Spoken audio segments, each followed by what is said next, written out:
खंबाळे फाट्याजवळ भीषण अपघात. 40 वर्षीय इसमाचा उपचारादरम्यान मृत्यू.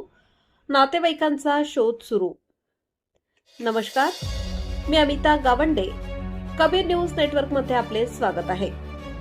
नाशिक त्र्यंबकेश्वर रोडवर एक हृदयद्रावक घटना घडली आहे. एका 40 वर्षीय व्यक्तीचा अपघातात मृत्यू झाला असून अद्याप त्यांचे नातेवाईक मिळून आलेले नाहीत. प्रशासनाकडून नातेवाईकांचा शोध घेण्याचे आवाहन करण्यात येत आहे. मिळालेल्या माहितीनुसार गणेश बाबूलाल पवार, अंदाजे वय 40 वर्ष, राहणार टाकळी, नाशिक रोड, हे दिनांक 8 मार्च 2026 रोजी सकाळी 6:45 सुमारास नाशिकहून त्र्यंबकेश्वरच्या दिशेने जात होते. त्र्यंबकेश्वर रोडवरील खंबाळे फाट्याजवळ त्यांचा भीषण अपघात झाला. अपघातानंतर गणेश पवार हे गंभीर जखमी अवस्थेत रस्त्यावर पडले होते. घटनेची माहिती मिळताच 108 रुग्णवाहिकेने त्यांना तातडीने नाशिक येथील सिव्हिल हॉस्पिटलमध्ये दाखल केले. मात्र दुर्दैवाने उपचारादरम्यान त्यांची प्राणज्योत मालवली. मयत गणेश पवार यांचे नातेवाईक अद्यापपर्यंत पोलिसांच्या संपर्कात आलेले नाहीत.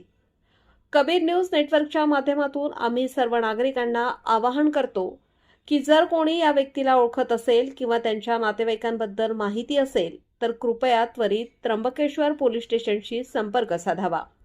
संपर्क क्रमांक 025 94 23 31 33. हा व्हिडिओ जास्तीत जास्त शेअर करा, जेणेकरून ही माहिती त्यांच्या कुटुंबापर्यंत पोहोचू शकेल आणि त्यांना शेवटचे दर्शन घेता येईल.